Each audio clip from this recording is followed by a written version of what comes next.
9 systems. And won over 50 magazine awards, including 17 Crash Smashes, 9 Sinclair User Classics, 11 Your Sinclair Mega Games, 3 Commodore User Screen Stars, a Zap Sizzler and a gold medal. So let's meet them, shall we?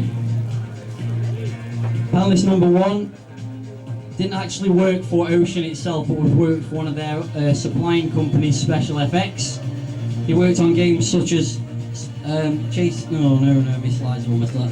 Worked on games such as Batman the Cape Crusader and Cabal on the Amstrad. It's Jim Bagley, ladies and gentlemen. Thank you.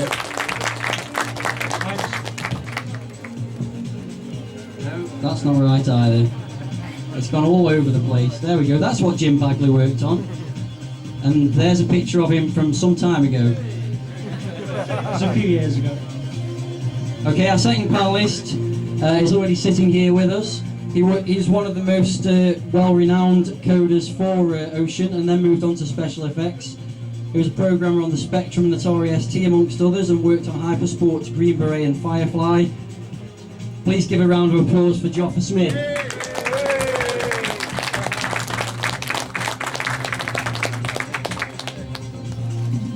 Our third panellist worked on numerous Spectrum games, including Gryzor, Whizball and Dragon Ninja. And for him, we're going to just fade that down a little bit, because we've got a video from Keith Chegwin. Cheggers checks it out in 1989, so he can tell you what he did for the company himself. Who shows up? Except you can't see it on the screen. Another job which is supporting a lot of young people earning fabulous amounts of money is computer programming. To find out if all we've heard is true, we went to Ocean Software. Can you see that? Yeah, I can. There's usually 2 people on a project for a game. There's a programmer and a graphic designer. I'm a graphic designer. This shows what happens when you don't prepare well enough. So you draw all those pictures? Yes. Now the all important question, how much money do you earn? About £8 a year, plus there's usual accounts. That's a lot of money. How long have you been in there? Year and 8 months now. So you're around about 16 when you get taxed? Okay, so yeah, please welcome Mark Jones.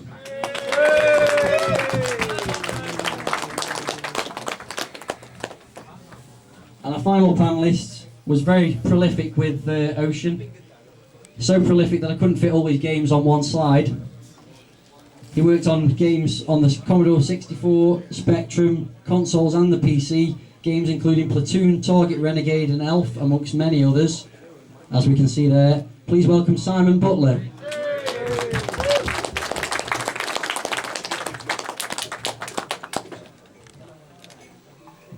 So guys, thank you for coming. Sorry for the delays and the technical problems. Let's start by talking about how you came to work at Ocean. And I've got another video here which isn't going to work. This is another clip filmed at the same time as the one we've just seen, but not actually shown on the programme. This is the Ocean, their former boss Gary Bracey, talking about what they're looking for in an Ocean employee.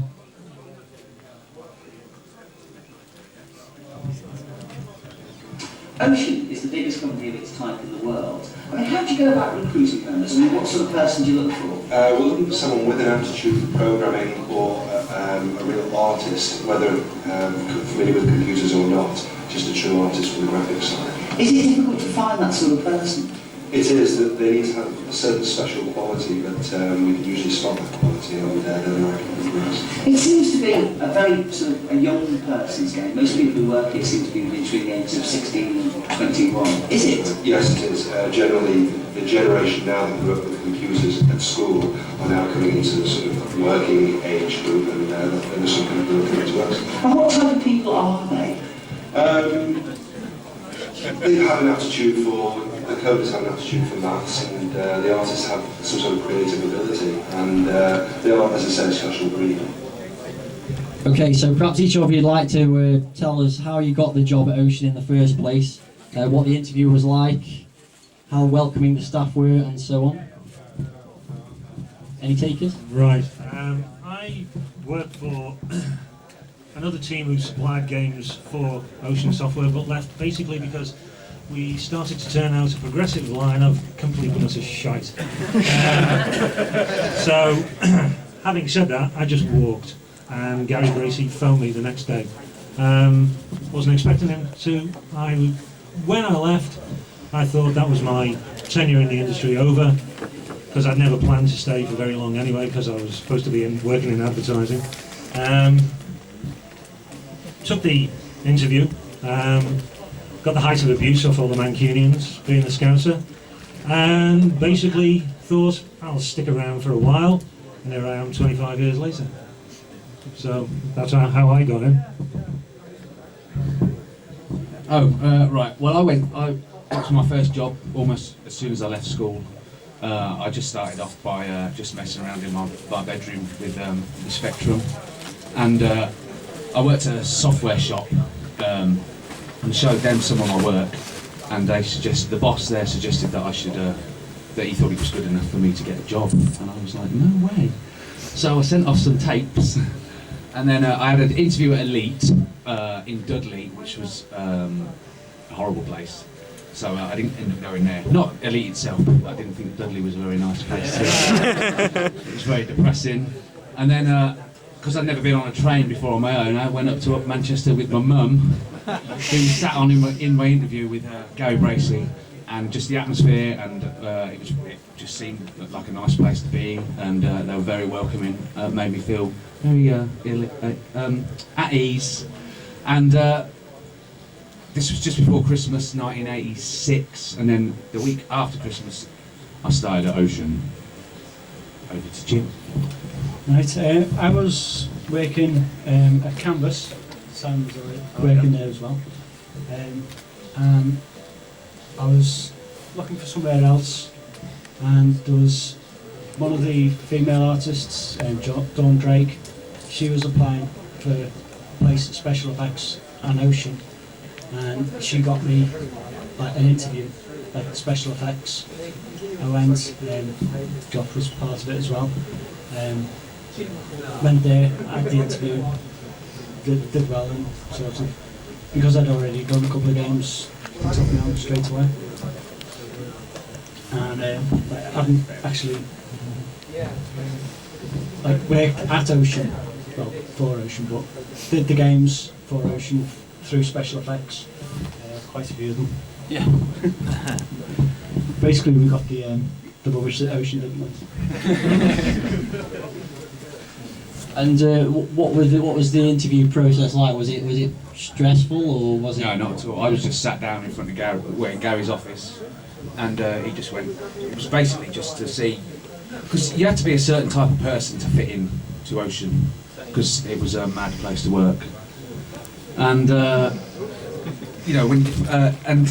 that was it really. I wasn't there very long. He showed me around, had a look at what they were working on, and then basically I got a letter, a phone call the next day, said that they'd offered me a job, but I'd have to move there, which I didn't want to do at first. So I ummed and ahed over Christmas, and then I think the week after they came back after Christmas, I moved up and was there for a few years.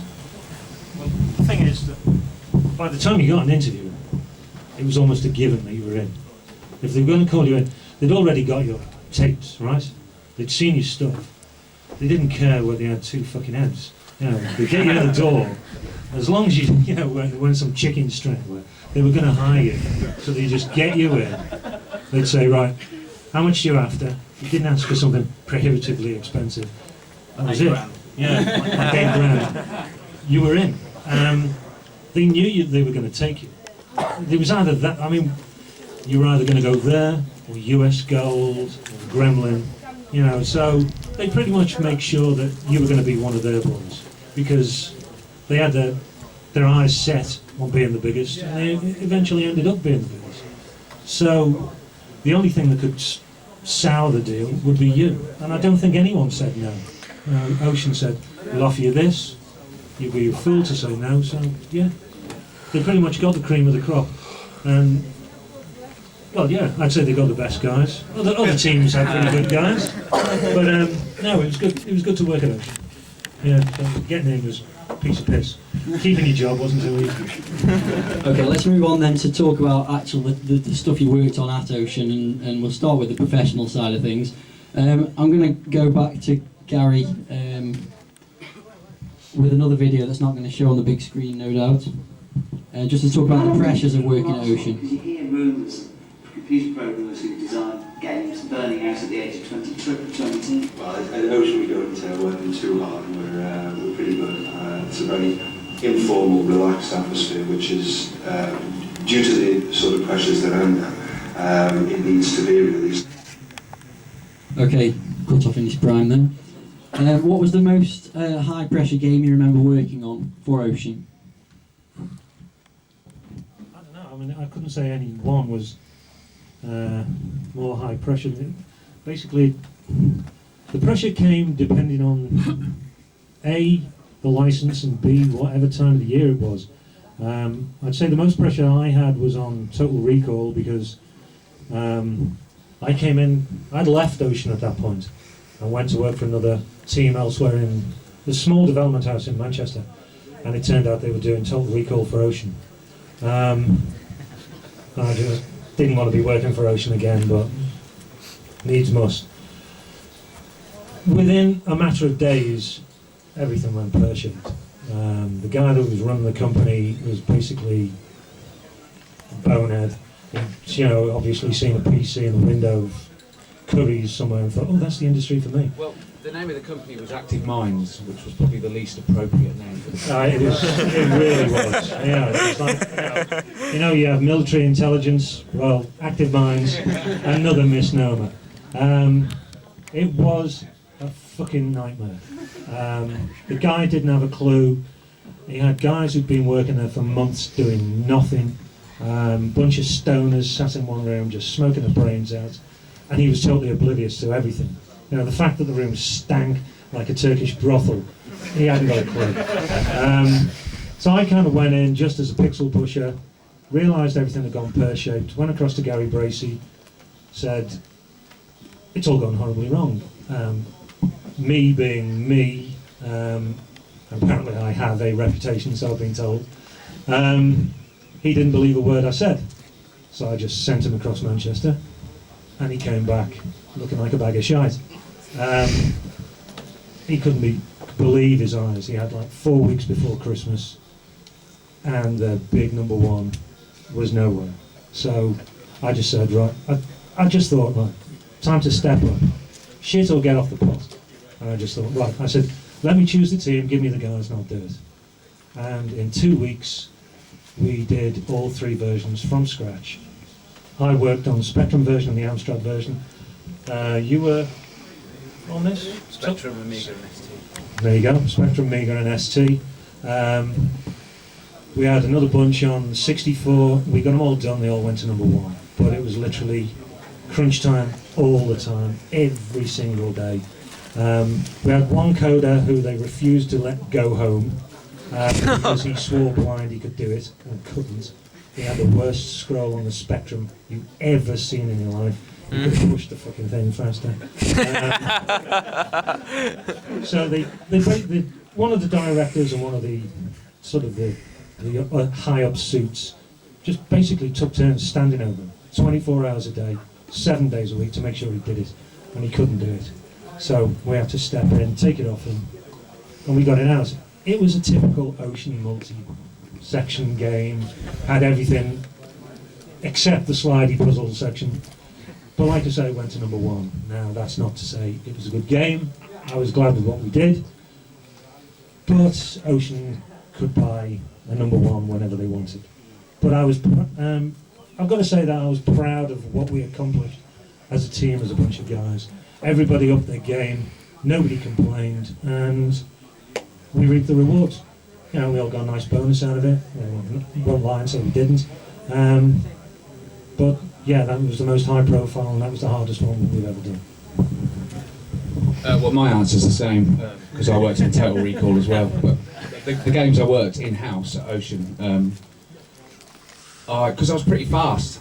So like when I did Whizball on the Spectrum, copied it over from the Commodore 64, I'd like finished 3 months I had 2 months. I finished 2 months before the programme had finished, so I had 2 months literally where I had to go to work and not have anything to do. I still get paid for it. So I'd end up annoying the tits off everybody else because I'd be wandering around acting like a big kid. Because I was bored out of my head. 2 months and going to work with nothing to do. But I had to go, so other than Total Recall, the rest of it was easy. Because if you were working with a programmer, you obviously had to wait for the programmer to finish before you could start on another game. So I'd be sitting there twiddling my thumbs. Oh, you've got one, sorry. Right, Cabal was probably my hardest as well. Being a quick programmer, which is lucky for me. Oh my god. When it came to the end of Cabal, we had to go to Ablex, which is where they duplicated all the tapes, because there was a couple of, I think there was about 2 bugs in it. I had to go to Ablex, fix the bugs, and then as soon as it was ready, just give the master over. And I remember the artist was Ivan Davies, and we both had to. I didn't drive at the time, and he drove us both over to Ablex. It was indeed, yeah. And special effects put us up in a hotel, and they didn't tell us that there was only one room. Not only that, it was a bridal suite. And basically, it was weird. The main bed had a swing at the end of the bed. And there was a single bed at the side, so we ended up having to toss a coin to find out who was going to get the bed. But, it was a great and yeah, so we ended up having to work in the Ablex building. Must have been till about 10:30 at night, and then get back to the hotel. The bar was closed, and it was just bed and back home in the morning. But that was probably the most busiest end of the game I had to do. So there might have been a few nights then where you looked a little bit like this, perhaps, Simon and Mark. Oh yeah. Yeah, that was kind of part of the course. Yeah, a little bit zombie-fied. That's the only picture of me and Simon in existence. Okay, so for the movie and arcade conversions, how much did you actually see of the source material before you actually start working on it?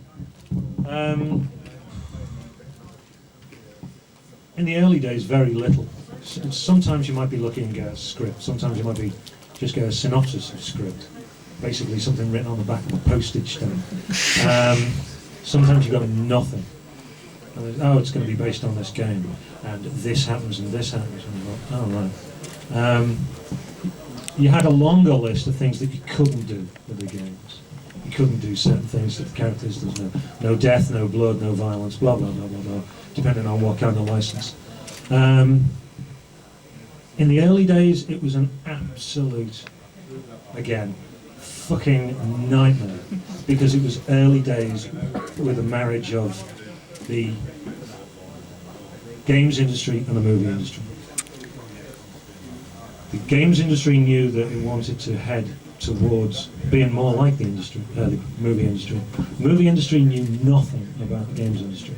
So we had all these high-flying guys who earned billions of dollars asking us, why doesn't it look like Bruce Willis? Why is he only this big on screen? Because we've got 8 fucking pixels. And they're like, what's a pixel? And you're like, oh god, where do we start? And you just go round and round in circles. And it's like, you try to get them to understand, can we just do our job? And we promise you we'll be happy.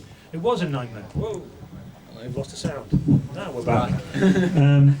It was a nightmare. It got easier after a while.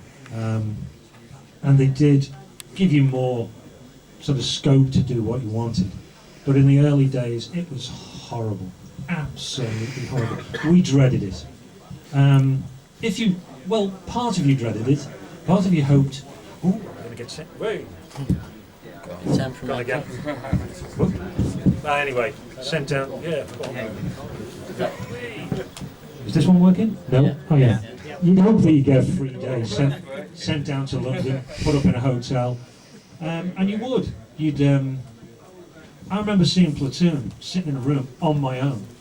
At the whoa, that one's gone. What's going on now? Anyway, Where's Duncan when you need him? Just the amp overheating. I was I sat don't know there. anything about amps. Just turned it off. You can probably hear us all okay Yeah, anyway, yeah. can't you? Yeah, off with the sound. I was actually sat in the movie studio in a private viewing room watching Platoon. And while I admit I was enjoying the film, you know, I was obviously one of the first guys in the country ever to see the movie. The thing is going through your head is, I've got to turn this into a game for children.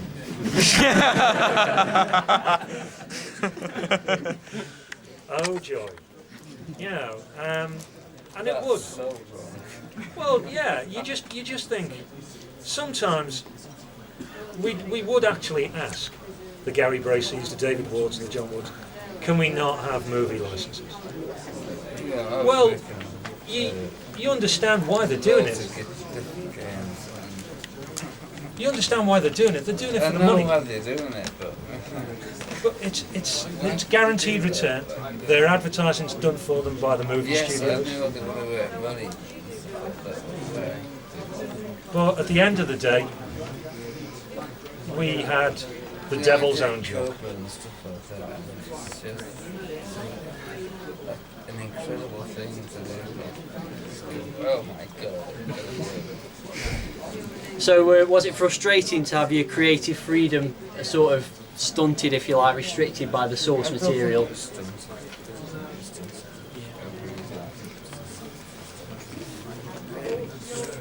When you mentioned Bruce Willis, like when we did Hudson Park, like we were told by Bruce Willis's one of his people that we couldn't. Turned up with your bags.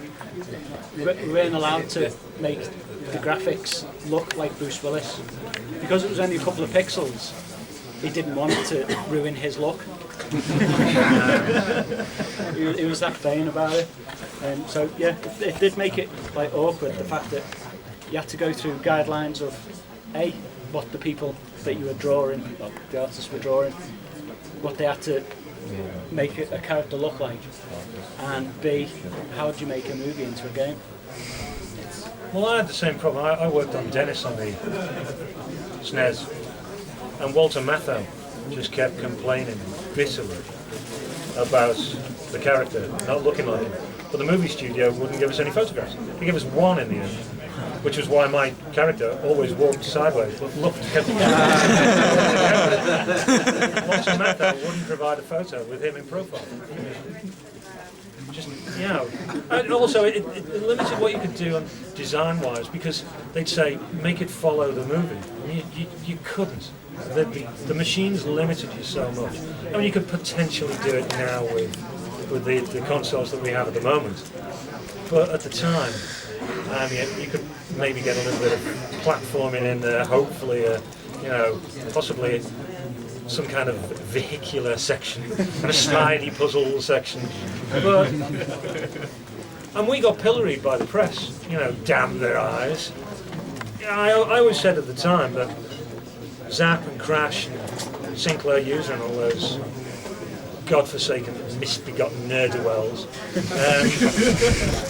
they should have just shut the fuck up for 12 months and tried to work in the industry and seen what it was actually like to develop a game, and then go back and try and be so clever and jaded. You know, we had the devil's own job doing these games. And we knew that, yeah, David Ward and John Woods and Ocean, they could buy basically whatever kind of review they wanted. They could buy whatever score they wanted, and they did. They would actually threaten to pull advertising if they got below a certain score. Scandal, nobody knew that. Shock horror, Simon's name is even blacker.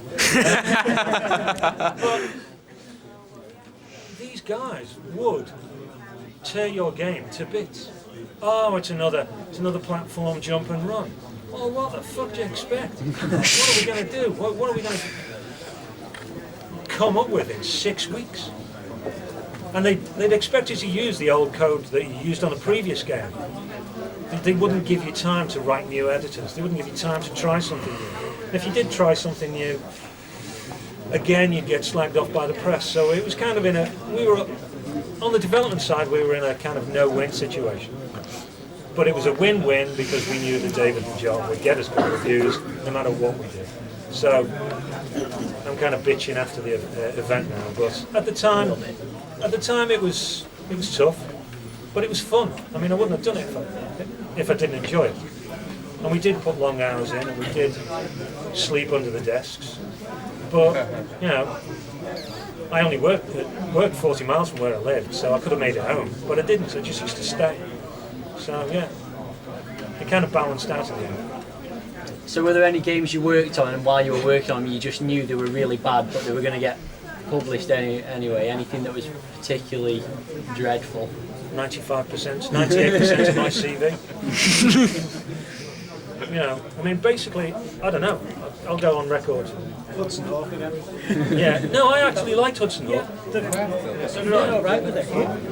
The film was a flop before we even finished. Yeah. So it's like you're doing a game the film's a flop, so you're up against everything at the way it starts. Yeah. So it's like, what do you do? Well, seeing as we have cameras here, I'll actually sort of go on record for the first time and then maybe let the internet sort this one out. Q forums. I reckon I've worked on more games than any other artist on the globe. And I would say that at least 98% of them are total toss. I'm not ashamed of them. So don't like them. What was the last count? 245 games. I was just fast. That was all. Not particularly good. There's 1,000,001 kids out there better than me. But I was just fast. And when I finished the game, I don't know. I mean, I could have sat around and behaved like a kid. And rumour has it I was an even bigger kid at Ocean than Mark was. And I'm old enough to be his dad. But no, as soon as I finished, I just basically walked around the office and bothered people and said, do you need any help? Or went to Gary and said, is there a project that needs pixels? So that was it. I just jumped from one project to the next constantly. To the point where nobody knew what I was working on, and I actually got asked to stop doing it because I kept going in and asking for multiple bonuses. You worked on what? I didn't know you were on that. Ah, well, there you go. But yeah. You do work on games. I mean, I've done it a million times. You start working on a project and you know it's absolute garbage, but you're not in a position. Basically, as an artist, you're one step above office cat. Especially in the old days, you're just an artist, the coders would say. And they were right to a certain extent. But we were the creative guys. We were the guys. But that was it. They'd start off by telling you, right, I want you to do this and this and this and this and this, right? And then by the time it finished, this and this and this had been chucked out the window. Yeah. And you'd done it. So it was just like, and then you'd see the finished thing, and you'd be like, well, I did that and I did that. And it's not. That's not fair.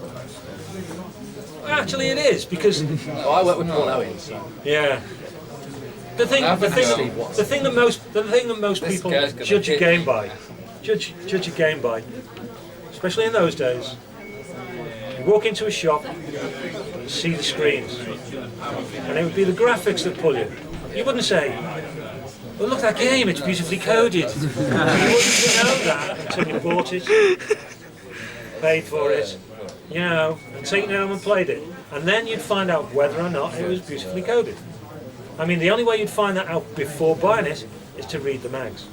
But if you went in sight unseen into a shop, it was always the graphics. Now, in those days, they were the days when you couldn't hide shit game behind brilliant graphics, like so many games do now. These next-gen consoles, you know. I agree. What was those game by Molyneux? Bag of Shite? Oh no, sorry, Black and White. You know, and Feeble 1 and 2. Come on. These games, it's all hype, it's all marketing, and it's all industry bullshit. Original game design is a dirty word. Creative thought, value for money, fun, these are dirty words in the industry. An industry that's run by a bunch of faceless suits who want nothing but #1 for Christmas. That's all. Creative guys like us, we don't get a look in. You just don't. Game designer, you want to be a game designer? Game designer's not someone who's got good ideas, it's someone who can use the fucking tools and use the editors. Do you know Lua? Do you know Maya? Do you know the Unreal editor? No. Well, you're not a designer, really? I thought design came from up here, not the ability to use a bunch of tools, right? So, you know, things haven't changed that much in the industry. The actual game development process is exactly the same now.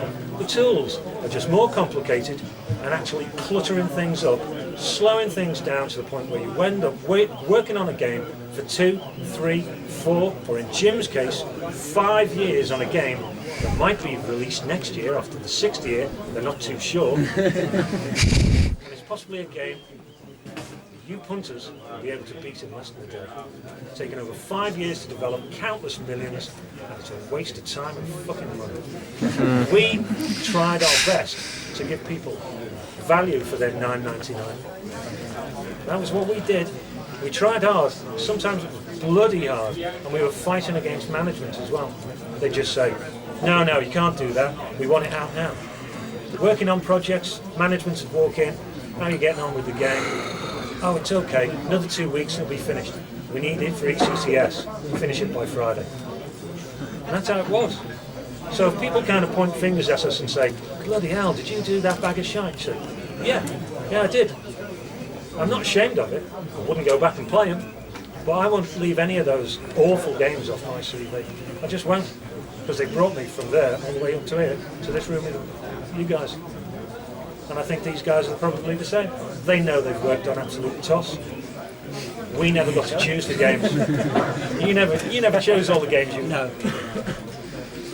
So there you go. So as a counterpoint, what Ocean game were you particularly proud of?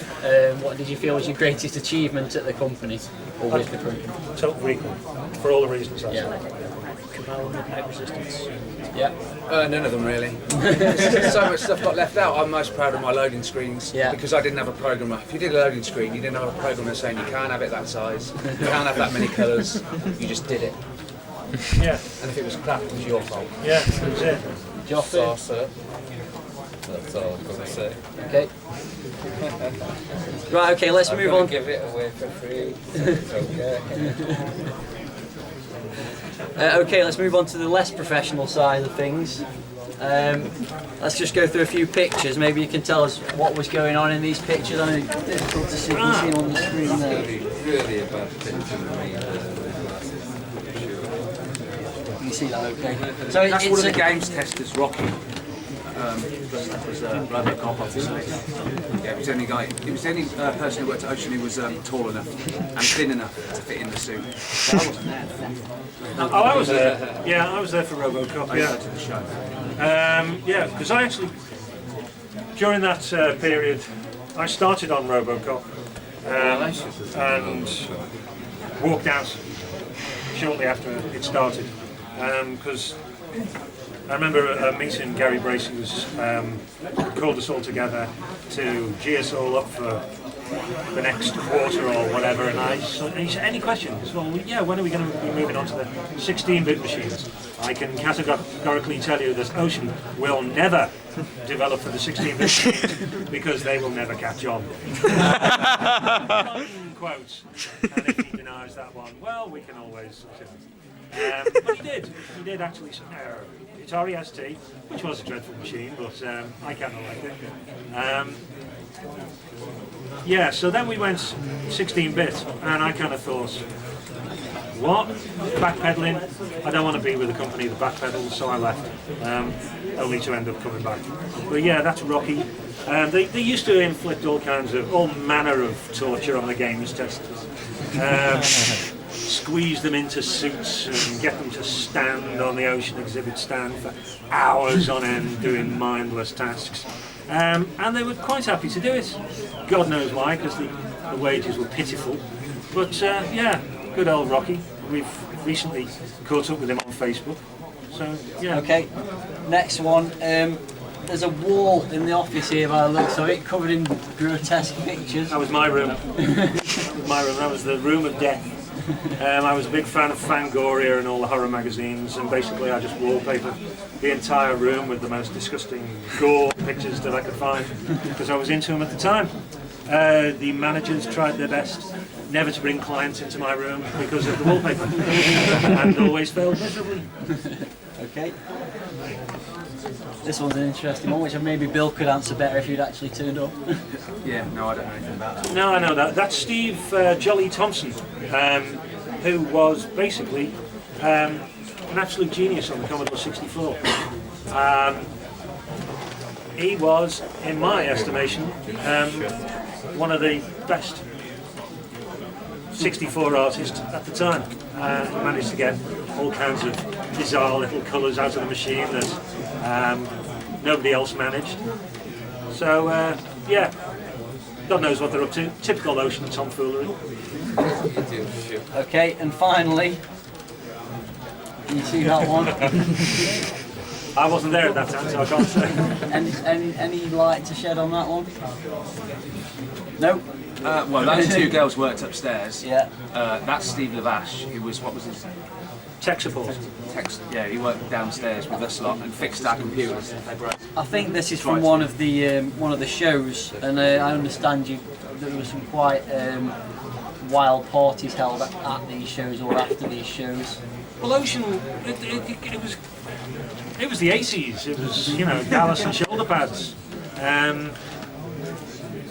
They worked hard and they played hard. Needless to say, none of the Pixel Monkeys or the Coders got invited to any of the after-show parties. But we had our own sort of fun and nonsense that we got up to. But yeah, the managers, I mean, it would be US Gold would meet up with Gremlin, which would meet up with Core and Ocean. And thank God we never had their bar bill, you know. They just spend thousands and thousands. But didn't they hire Bob Monkhouse? They did. They had Bob Monkhouse for one of their parties. And he was exceptionally blue. God love him, yeah. I remember us being banned from a hotel at a Christmas party.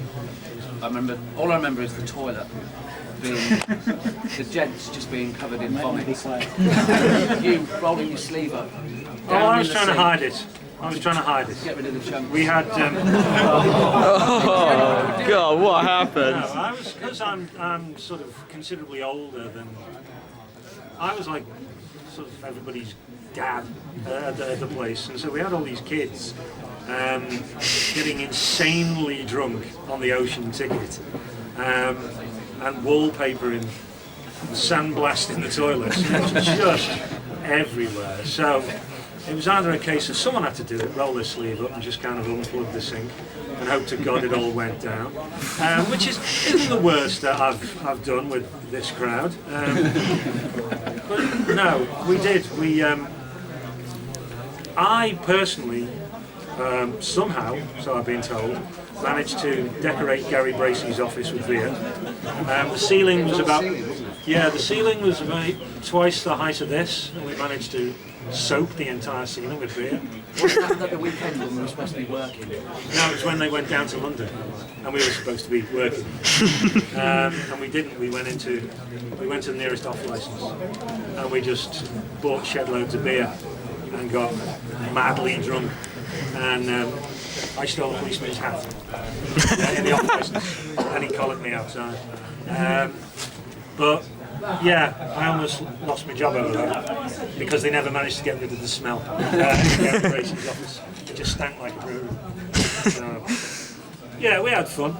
But like I said, we worked hard and we played hard. But they played even harder because they could afford it. So who was the biggest practical joker at the company? I don't know. Don't think we had practical jokers. We just had a room full of twats. On greater or lesser degree. We had some. We did. There were some incredibly dull guys who just went in and they like code from 9 till 5:30 and go home and sneer at us. Oh, they're being silly. They're acting like children. A bunch of fucking morons. But the rest of us, no, it was good. It was. I can't speak for other companies at the time, but Ocean was a good place to work at. It had its bad points. It had dozens of bad points. But really bad place to work for. Yeah. It's really cheap and stuff. Well, it depended. So many people. It depended what you wanted. Right? If you were prepared to go in, do the job, not rock the boat too much. Yeah, we knew. I kind of knew just how far I could push things, and I always managed to go just a little bit further. And I think they cut me some slack. I don't know why. Because you were good. Yeah. I don't know. And Jim, maybe you can give slightly outsider's perspective on how you perceive life at Ocean here. Yeah, well, quite a few times some of the games with being at Special Effects doing games for Ocean, we get taken. Be careful now. We get taken up to the Ocean office and shown around and in the various rooms and dungeons and things. Yeah, I mean, it wasn't a high-flying office. They moved into one eventually. It was a bit dingy. Yeah, we were in the cellars. Yeah, it was. Which was the Quakers underneath building. a grave. It was a really nice place. No, Was that to the side of us? That was the side. It was in the church. Yeah, it was the Friends, the Quakers, right? And the suits had the top floor. Yep. Then we had the Quakers in the middle, and then we had the basement. And we were in the basement, and it was like a rabbit warren. And not a very good rabbit warren, but behind, say, that wall, which was tech support, was the remains of the graveyard of the Friends, and there were like 240 bodies buried underneath there, and there was a sign in the car park saying, underneath this car park there's 240 bodies, which didn't bother us, but the guy in tech support was an absolute shitbag, so he used to... he was terrified all the time, especially if you had to work overnight. Steve Lavash. But yeah, but then once they'd actually made their millions, then they moved into a high-flying office, and that's kind of when the fun went out of it, when it stopped being kind of a do-it-yourself kind of company, and when you stopped winging it, and when the producers started appearing. These faceless suits, who I always get into trouble by saying you can teach a monkey to be a producer. But yeah, producers, God love them. The death of the industry. More of which are on, maybe. Okay, so of course all good things must come to an end. So maybe you could give a quick overview of why you left Ocean, when you left Ocean, and what you've been doing since, each of you. Why we left Ocean? Well, we basically cut the funding to Special Effects. I was told, I don't know whether it's true or not, but I was told they bought a big plot and a building or something for 2 million or something, and then ran out of money to fund the company, or to fund Special Effects. So they ended up closing Special Effects. Me, I got sick of the gaps, like having, working for 3 months on a game, then having another 3 months of doing nothing. So I left, and then ended up working there back for a bit when Simon got me in for this total recall shenanigans. So I ended up back in the cellars again, where we tried to sort that out. And then when that had finished, that was it really. And then since then, I went freelance for a while, which was a nightmare. And I nearly ended up doing Flood 2 for Bullfrog, but that got to signing a contract and then it all went tits up. And then since then I've worked in a psychiatric hospital, I've managed a band, worked in a record shop, and now at the moment I'm a freelance graphic designer and I work in a bar part-time to get me out of the house. There you go. I got the sack. No matter how they try and pretty it up. I'd just basically crucified myself finishing Dennis and overseeing every version of it. Had Basically, I think I caught it was payback, because I would how should I say this without getting myself into trouble? The total recall situation forced me to point fingers at certain people who had claimed they were doing responsible jobs, and it turned out they weren't. So I basically turned into a whistleblower. Hadn't done it for any gratification, I just did it to get the job finished. After that, I got put straight onto Dennis, and during that, things started going a wee bit awry. So this suit, who might see this, but he's over on the other side, he's in Seattle these days, so I really don't give a shit, Colin Gordon.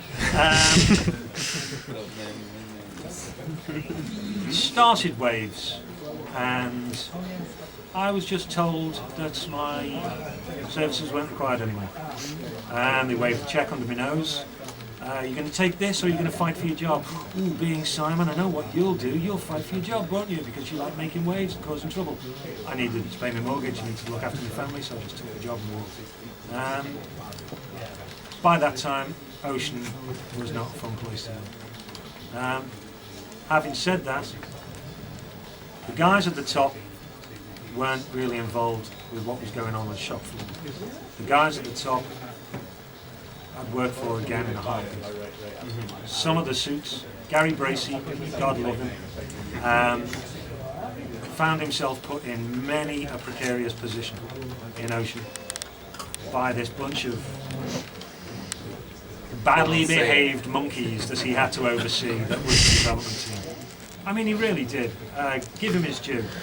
He had to try and get these games out, but he also had to deal with, on a daily basis, the egos, strops and snits of what was predominantly a bunch of immature children. Yeah, idiots. And they were. And I used to get pissed off with them. And I used to shout at them, so I used to get shouted at and shout at children. But that was it. So Gary did the best he could do, and Gary was painted into a corner and had to give me my cards. And Gary's gone from strength to strength, and more power to him. He's still one of the stalwarts of the industry. I don't care who knows me. Says I'm kissing ass, but I'm not. David and John gone on to better things. John Woods now owns Everton Football Club, or at least a large part of it. No, I left under a cloud and have moved on.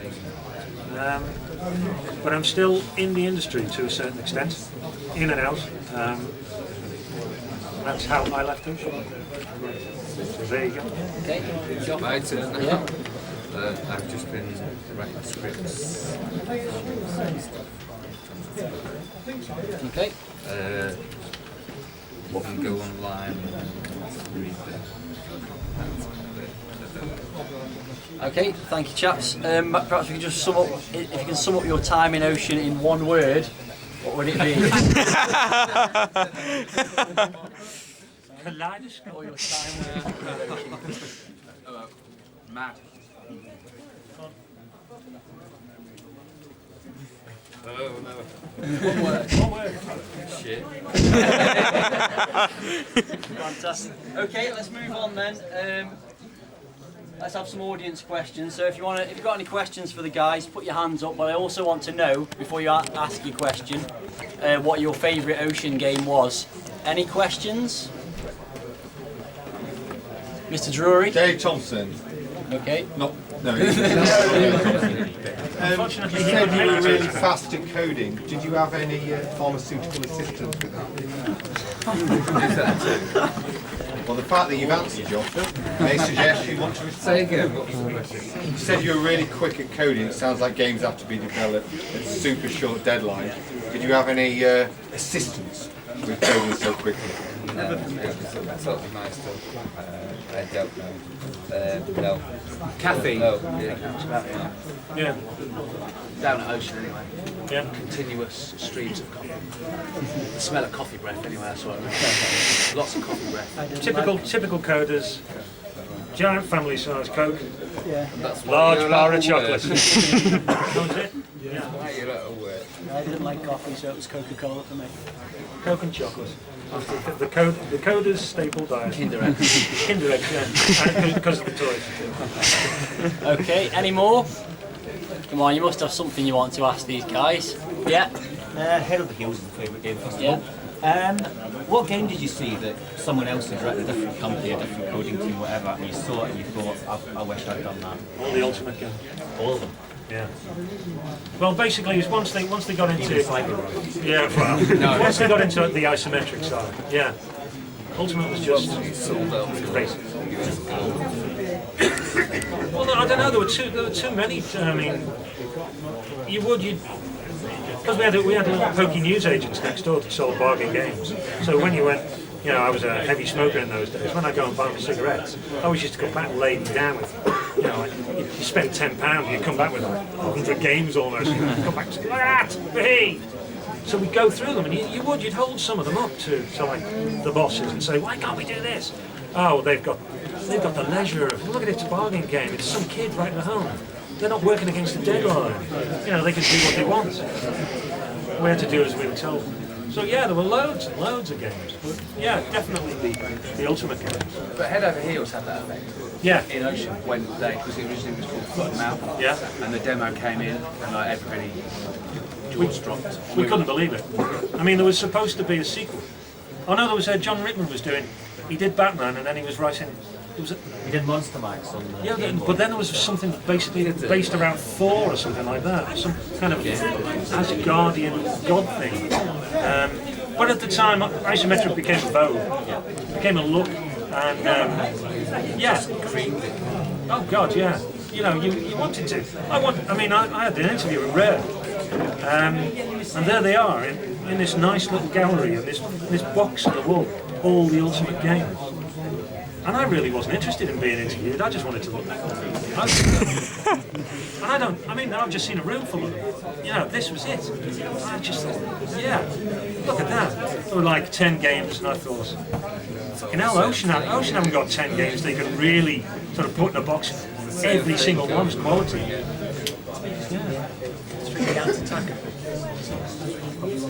Yeah. Yeah. Yeah. Yeah. Okay. Another question, Colin. Yeah. Oh. How much work did you actually do in house? How much of it was farmed down to sort of freelance people or individuals or companies?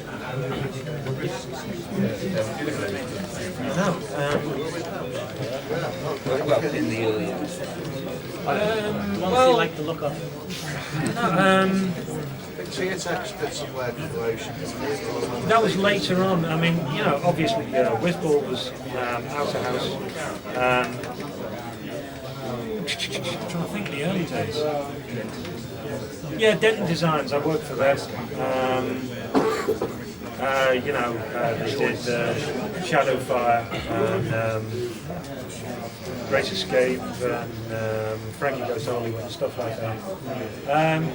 So yeah, but that was before I started in house for Ocean, and Ocean was real small at the time. Everything was on one floor, but as soon as they got enough to buy in their own teams, they for a few years they outsourced less, but then when they made enough money, then they had the cash that they could start to outsource again, so they brought in the likes of who was it that did 3D Robocop, DID. Oh yeah, they started bringing in people like DID. They got the guys that did, well, I think the guys who did Elf just presented Elf. So I'd say the majority, the percentage was probably well over 90 to 95% in-house. Okay, any more? Mr. Mohican? Yeah, I think my favourite game was probably Whizball on the Commodore 64. I was just wondering, why don't you guys group together and write some games on some modern hardware that are actually worth playing these days? It's going to be money. Simple as that. If someone would pay us to do it, we'd do it. I I mean, at the moment, to keep the wolf from the door. Oh, should have let Mark out. No, carry on, Simon, come on. Well, because Mark's. I'm working with a coder in Sweden that I found on the internet. I mean, in order to find work, I just basically put pixel push-up for hire. And a few people have replied. I'd love to. It's one of the reasons that I came here today, to hopefully meet like-minded people, coders possibly.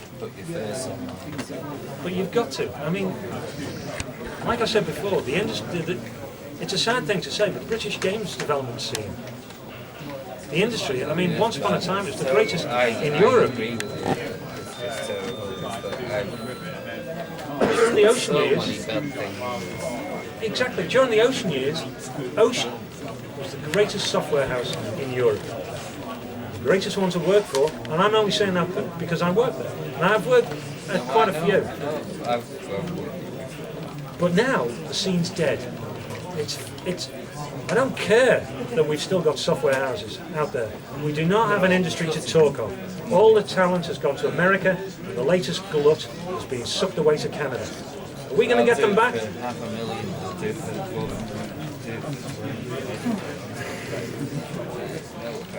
What are we going to draw them back with? We're not going to draw them back with money, because we haven't got it, right? And even if we did offer them the wages to come back, house prices, cost of living in England, it's not going to draw them back, neither's the weather, right? Is there an Andrew Rossiter in here? If so, we're waiting for... Your dad Leonard's outside. Andrew Rossiter. So yeah, the English scene is finished. But if a homegrown homebrew scene would start in this country, it could be something good and it could be something interesting. You've just got to get off your arses and do it. Yeah. Okay. Yeah. Almost answered my question in a way. You said that there was a kind of golden years in the 80s when you were working at Ocean. How would you bring about that kind of golden year again in this country, in the industry? I can answer that one. Yeah. Get rid of the middle management. Stop writing games that take forever. Stop throwing in hours and hours of FMV and mindless CGI in the middle that you've seen a million times before. Every fucking game on the market now either has steroid-pumped, mustachioed, tattooed gobshites. I've got to sit next to him. That we've all seen a billion times before. I mean, hands up, anyone here who's played Gears of War? Hands up, anyone here who doesn't think that Gears of War is Green Beret? Because it is. Actually, good point, yeah. It's Green Beret, it's Commando. That's all it is. It's just got whistles and bells. It's smoke and mirrors. That's all the industry is now. It's full of bullshit. Technical bullshit. Right? Simon, you've just said it's always been. There's always been graphic tools, it's always about the look of it. You said that before. So don't pretend that that's new. No, I didn't. What I said before was you couldn't hide a bad game with great graphics. It's the easiest thing in the world now. 95% of the games. You could, and Ocean did it a lot. Thanks to you. That was good. I think you made a fair point. That you made good graphics and you'd see them. You're on the money there. I agree, I thought it was a good point. But don't pretend that it was different back then. No, but now it's done intentionally. Okay. All right. I That's see what the you've done difference. there. Now it's done intentionally, and they know. They know. I mean, these guys have the latitude of. They have big lead-up time before anything is started, and they look at the design. And I'd say that most of them know in their heart of hearts, this is shit. This is just a clone of blah blah blah that's gone before, right? You know, what are we going to get? GTA 47, the Emmerdale Wars. Downloadable content right there. Rock Band, the Atomic Kitten version. We'll all be queuing up for that one, won't we? I mean, they just trot out the same things, time after time after time. And original thought, creative ideas are pushed to one side for expedience and smoke and mirrors. You'll get a console coming out that says, we can do this. You'll get a development team saying, let's write a game around that procedural effect. You just will. It happens in movies and it happens in games. There's no such thing as an original game out there. Never has been, really. Once you got past the first few years, we were just repeating the same things, but we were polishing the games up. Nice twists, but now they don't even try. It's lazy design these days. And basically, as you're the buyers, you've got the games you deserve because you're not doing anything about it. And you can. Stop buying the damn things. Literally, stop buying the AAA games that waste your fucking money. Go out and buy some cheaper games and fund the new young teams. Get your games on Xbox Live and fund the small two-man teams. EA put the EA in death. I think on that note, we'll leave it. I don't think we can get any better than that.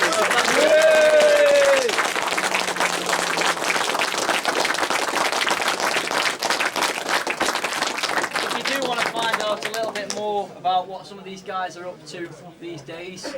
There's a bit of further reading for you. I'll leave that on the screen for a few minutes if anyone wants to write that stuff down. Again, thanks to the guys. They'll be around for a little while longer if you want to ask them any questions, I guess. And thanks for listening.